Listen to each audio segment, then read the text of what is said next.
Good morning and welcome everyone to our 9th annual Fort Ross Dialogue. I'm Sarah Swedler, CEO of Fort Ross Conservancy, a small nonprofit in Sonoma County, California. On behalf of my team and my board of directors, I'd like to thank you all for joining us. While it's our 9th dialogue, this year's event is certainly taking place under unusual circumstances, with the conference fully virtual. While it would be ideal to meet in one place under one roof, the global pandemic makes that untenable. The spread of the virus also reminds us how we all share the same planet, and we are truly more connected than we often acknowledge. It's also worth acknowledging the upside of going virtual this year. We have a more diverse audience, with speakers and participants from rural Alaska, many American states, and various regions across Russia and Europe. Thanks to our marvelous tech team, and we hope some favorable internet connectivity, today's technology will link us across the planet and across languages. You can tune in from afar so that we can, in fact, come together. And that is actually what the Fort Ross platform does best. The common ground of our shared history and the shared physical landscape at Fort Ross, bringing together Alaska Natives, Russians and Russian Americans, and most importantly, the Kashaya-Pomo, the first people of Matini, or what is now Fort Ross, on whose lands our open-air museum now operates. Constructed by 19th century Russian explorers on the edge of the Pacific Ocean facing Russia's Far East, Matini Fort Ross remains the constant, regardless of changes in leadership and policies that may come from our respective capitals. The land itself is the important and durable connection. Fort Ross Dialogue will run for 5 days, roughly one session a day, with each day offering vastly different topics of discussion. The goal is to foster people-to-people connections, to stay human in each other's eyes, to realize that we have more in common and at stake than any perceived or manufactured differences. This is my 9th year organizing this event, and I'm proud of how this forum has grown, amazed at the professionalism of my team, and profoundly grateful for the mentorship and support I've received from many, many institutions and individuals. Thank you to the speakers who generously offered their time and expertise, to the sponsors, Transneft, Sovcomflot, and Chevron, for their loyalty and support, to the leadership, Ambassador Antonov and former Governor Brown, who see the value and the necessity of forging these relationships, and to all those behind the scenes who make this event come together. One last thing. Please use this opportunity to network virtually and forge some connections yourself. Please do look around the Whova conference application platform. We've posted some incredibly excellent content. There's some academic papers that support the panels. We've got videos on Fort Ross because it's absolutely beautiful and we cannot meet there in person. And we've also are very, very fortunate to include a new video premiere, A Common Cause, American and Russian Cooperation During World War II. This is a video tribute that was generously sponsored by the Soloviev Foundation. So, I hope you find this year's event interesting and instructive. I hope you do make an effort to make some new connections. And with that, I welcome you aboard, and I would like to introduce our next speaker. Let me now introduce American politician, author, and former diplomat, Lieutenant Governor Kounalakis. Thank you. Hello, everyone. I'm California Lieutenant Governor Eleni Kounalakis, and it is my great pleasure to welcome you all to the 2020 Fort Ross Dialogue.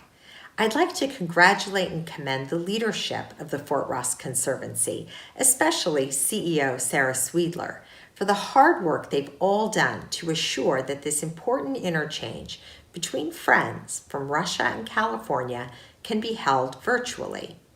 The silver lining of this virtual format is that even more students and experts of this important and long-standing relationship will be able to access this conference and benefit by hearing from the outstanding speakers participating over the next few days. We in California are proud of the incredible ethnic diversity found in our Golden State. Today, 27% of Californians are foreign-born, and 1 in 2 of us have at least one foreign-born parent. Our state is a tapestry of cultures made of a fabric that includes the original inhabitants of these lands, as well as those who came from around the world seeking a better life for themselves and their families. This includes Russian Americans, both the descendants of the Russian trappers and traders who settled in the Fort Ross area in the early 1800s, and all those who have come to California since. Russia first established a presence at Fort Ross in 1812, many years before the gold rush started in 1849. The Fort Ross Conservancy reminds us and educates the public about the important role these Russian explorers played in the early history of our state.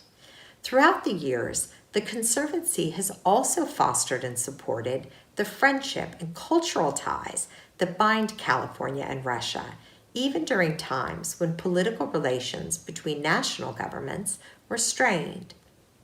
As a former U.S. ambassador, I am very aware of how important these informal, people-to-people connections are to discussing commonalities, to understanding differing perspectives, and to repairing relations that can become frayed. In 2012, the Conservancy launched the Fort Ross Dialogue as a Track 2 platform intended to increase communication and collaboration between our two countries, and we are proud that the Common Ground Fort Ross here in California provides a positive and symbolic venue for this important work. The subjects which will be covered during this year's conference are of great relevance to all of us, and we will hear from a remarkable lineup of eminent speakers. The timing is also important as we transition to a new administration in the United States, led by President-elect Biden and Vice President-elect Kamala Harris. First, experts will discuss fostering peace in a time of nuclear proliferation. This is a never-ceasing imperative, made all the more important by recent tensions between our two countries and elsewhere in the world. And there are few people anywhere who are more knowledgeable on the history and the future of this topic than former Secretary of State Dr. Henry Kissinger, Russian Deputy Foreign Minister Sergei Ryabkov, and former Undersecretary of State for Arms Control Rose Gottmuller. Next, the future of energy is something we in California are especially focused on as the impacts of climate change continue to become more pronounced and deadlier to our people every year. For over a century, oil and energy companies have been among the dominant actors in the global economy. We will hear from industry experts who will describe their evolving role in reimagining how energy will be produced and provided in the future. U.S.-Russia healthcare cooperation is another topic which will be discussed and is, of course, very timely as the COVID-19 global pandemic rages around the world. Also on the agenda this year is the impact of European settlers on Native American peoples.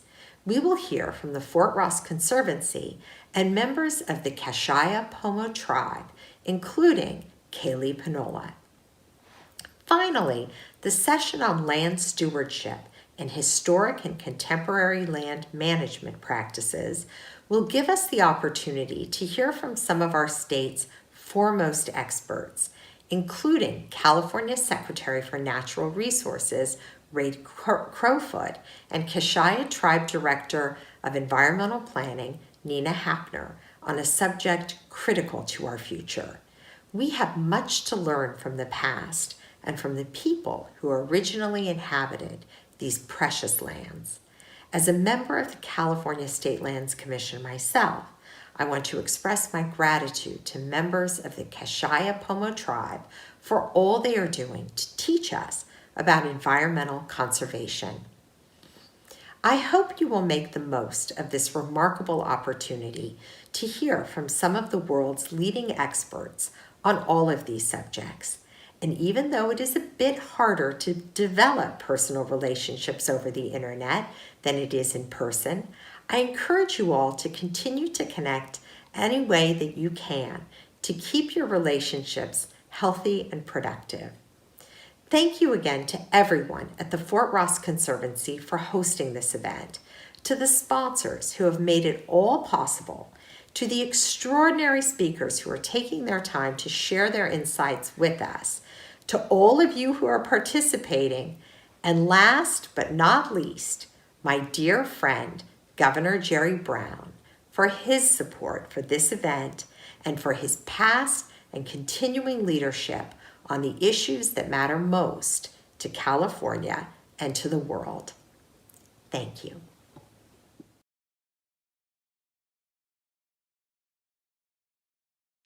Дорогие российские, Dear Russian and American friends, я очень рад приветствовать вас в I'm happy to welcome you at Fort Ross Dialogue. удивительное место. For more than 2 centuries, Fort Ross has been a unique place, a symbol of Russian-US relations, highlighting the best in our ties. Это место It has served as a platform for cooperation, a reminder that it is better to be friends than adversaries, вражды, that through our shared efforts we can address major challenges, our environmental concerns and global issues. вокруг. И я уверен, что This year, Fort Ross Dialogue is taking place under unusual circumstances. I'm positive that it will focus on genuinely pressing issues for Russia and the US. понятно, что американская история US history has been a winding road, and currently its relationship with Russia is a challenging one. However, I strongly believe that goodwill is much better than animosity. Fort Ross is our role model. I wish you all a successful discussion. Hello, everyone from San Francisco. It's a great honor to be with you on this first day of the Fort Ross Dialogue. Special thanks to former Governor Jerry Brown for being a driving force in the creation of this dialogue, and great appreciation to the Fort Ross Conservancy for organizing this important event. And also thank you to the Kennan Institute for partnering with World Affairs here. For those of you who don't know me, I'm Philip Yun, the CEO and President of World Affairs. The reason I'm here today is because for many years I've worked on nuclear weapons issues, first as a US government official who negotiated with the DPRK, and later as a leader of an organization that has given away tens of millions of dollars to reduce the threat of nuclear weapons worldwide. And in the short 5 minutes or so I have with you all, I have good news and bad news. First, the bad news. The threat of a fatal exchange of nuclear weapons is higher than it's ever been since the height of the Cold War.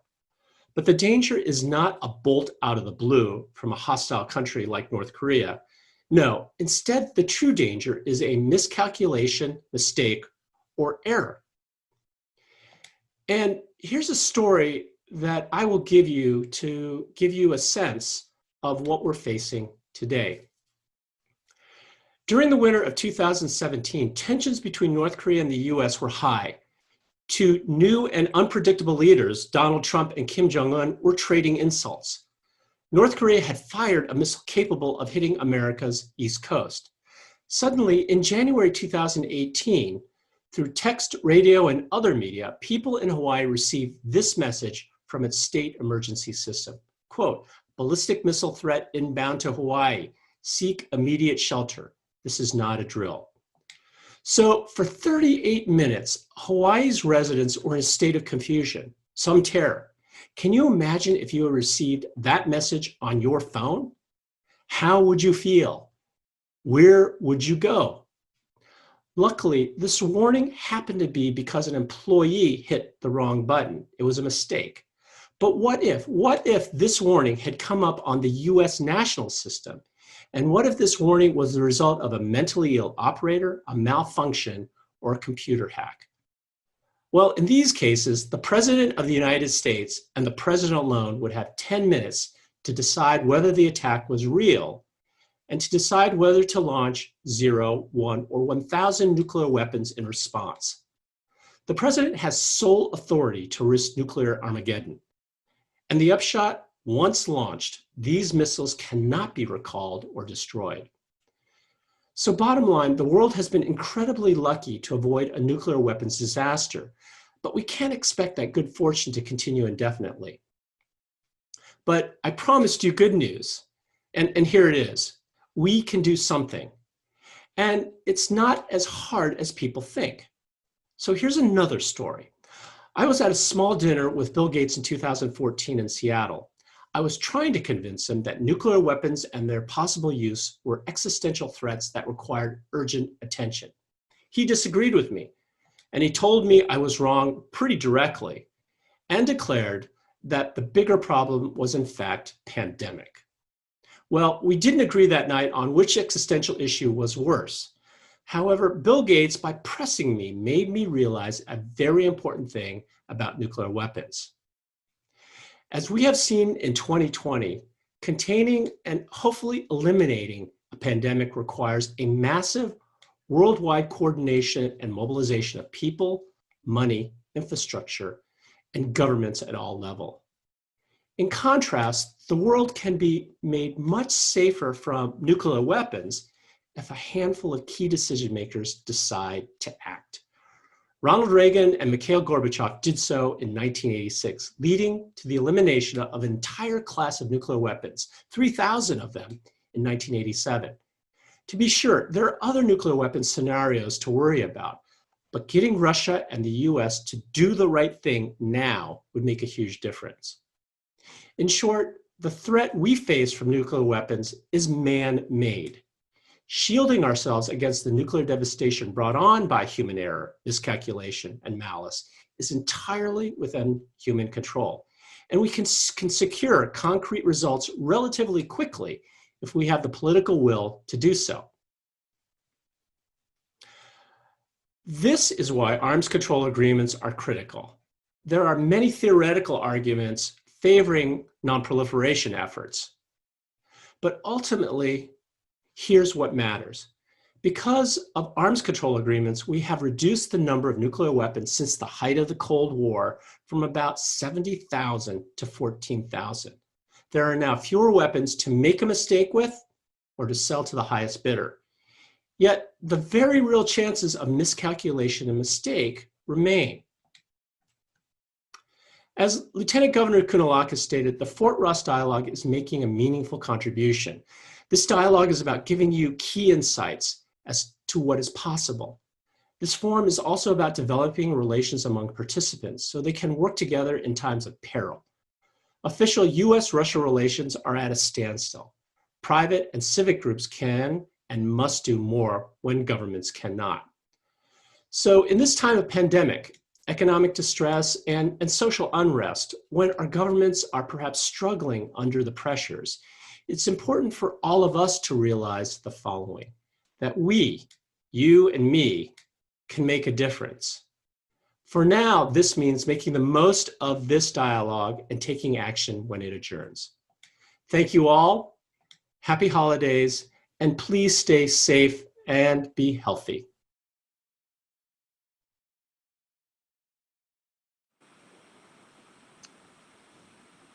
First of all, thank you for the invitation to speak to such wide audience. Today is a great pleasure for me to see familiar faces from California, from Moscow, and from various corners of our world. The Fort Ross Dialogue Forum has established itself as an all-weather platform for socio-political discussion between Russia and the United States. For many years, despite all the hardships to which the pandemic was added this year, the conference has been a magnet for those people from our countries who wish to see positive developments in bilateral relations. Fortress Ross is a significant milestone in our common history. The creation of the first Russian settlement in California back in 1812 not only opened the way for the development of vast territories and trade, but also facilitated the establishment of friendly contacts between peoples of the two continents. I am convinced that efforts to preserve the common cultural and historical heritage will certainly promote the unified principles in Russian-American ties. This conference's agenda, as in previous years, seeks to find areas of mutually beneficial cooperation between Moscow and Washington. I have to admit that recent years were a time of missed opportunities. Our relations got into a dysfunctional rut. It seems like we are going round on monotonous circles of sanctions and counter-sanctions. Nevertheless, Russia remains open to the work to overcome the accumulated contradictions. We have repeatedly suggested specific projects to restore pragmatic interaction. I want to believe that the Russian topic will no longer be used to score political points in the American inter-party struggle, and we will be able to move from fencing with words to a productive dialogue. This year, the whole world celebrated the 75th anniversary of the victory in World War II. On April 25th, the presidents of Russia and the United States adopted a joint statement commemorating the anniversary of the meeting of Soviet and American troops on the Elbe River in Germany in 1945. At that historic moment, the officers and soldiers of our countries toasted together to the victory over Nazism and to Russian-American friendship. Just recently, by the decree of the President of the Russian Federation, we have awarded commemorative medals to US veterans who participated in the northern convoys and delivered vital supplies to the Soviet Union during the war. In response, people thank Russia in their letters to the embassy for not forgetting about the joint feat of the Allied armies. This is an occasion to recall the many times when our countries helped each other in the face of common threat. 2020, when the world has been confronted with unprecedented health challenge, has become no exception. By agreements of the presidents, Russia and the United States exchanged humanitarian supplies for medical equipment and essential goods during the height of the pandemic crisis. This summer, the Russian and US Academy of Sciences signed a memorandum of cooperation in various fields of research related to COVID-19. The initiative came from scientists who want to exchange experience in the fight against the pandemic. The central political theme of the Fort Ross Dialogue Conference this year revolves around strategic stability issues. We all clearly see that the current situation in the world is characterized by dangerous challenges and destructive trends. These include the risk of an arms race and proliferation of weapons of mass destruction, terrorism, regional conflicts, environmental disasters, and outbreaks of infectious diseases. However, instead of joining efforts, we are witnessing the growth of national egoism, the desire to secure one-sided advantages to the detriment of other attempts to divide the nations into the chosen and the outcast. This is a road to nowhere. That is why our common duty is to reaffirm the principle of international relations laid down in the UN Charter, to outline steps to shape a world order based on principle of indivisibility of security and equal opportunities for development. The desire to ensure general détente was behind the proposal of Russian President Vladimir Putin to convene a meeting of the heads of state of UN Security Council permanent members. Russian-American relations have a considerable untapped potential.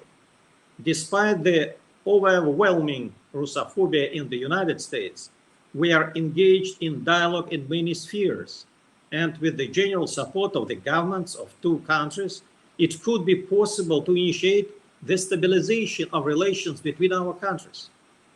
We are talking about an upward trend in trade, economic and investment cooperation, scientific, educational, and cultural exchanges, as well as direct contacts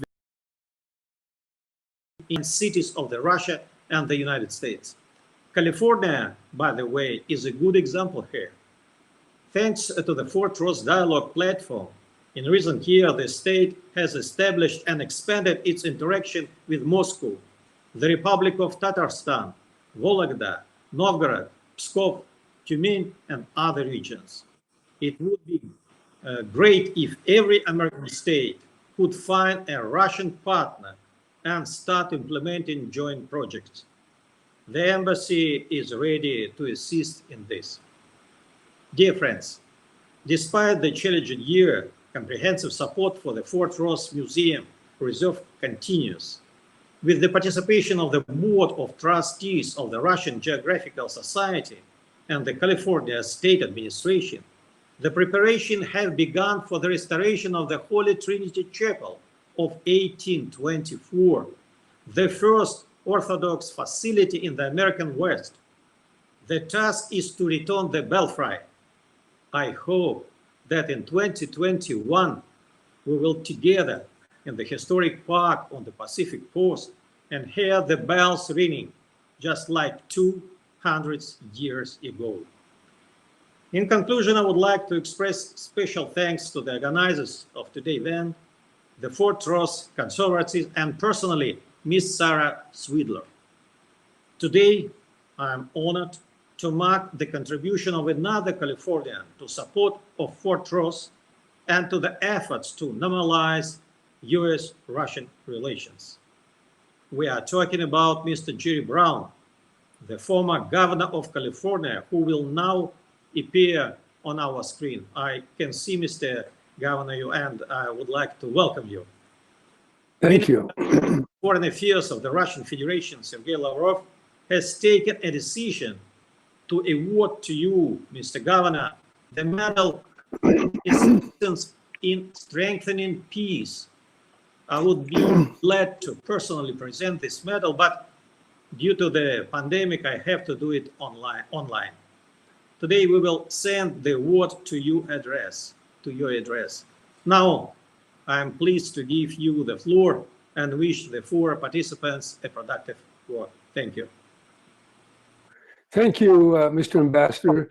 And the floor where I speak from Fort Ross, my German great-grandfather took up residence in the 1870s. But I'm very glad to be here. I'm glad to accept this honor that you're conveying. I also want to mention that it was back in the late 50s when Nikita Khrushchev came to California, and my father was then the governor of California, and he received him. And my father and I talked about what he would say to the leader of the Soviet Union. The relations were even worse than they are. Conflict seemed very, very real. Nikita Khrushchev did come, and there was a great expression of good feeling on both sides. Unfortunately, here we are more than 60 years later, and we're still facing problems. But I think, again, this exchange of ideas, the honor that you're giving me, I take it as a positive sign that we still are working at this effort of the United States and Russia, figuring out how we come together to our many issues. And I have confidence the next 4 years, we're going to do a lot better. We have to keep at it. We don't lose hope. Ways of talking about the relationship that are not helpful. I think there are many ways that are. And in the spirit and in the shadow of Fort Ross, we can think of our forebears who came to this land and this planet. And we have to find a way to live together despite the various ideologies and politics and personal ideas that different people have. The cause for unity is much greater.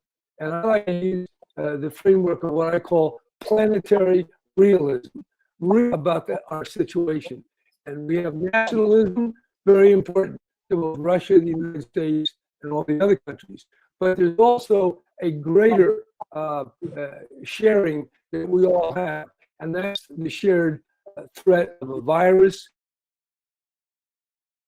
change, or climate. All these things are common threat, common vulnerability, and that commonality, I think we can find through a planetary realism, a path forward to greater and sensible collaboration. Thank you.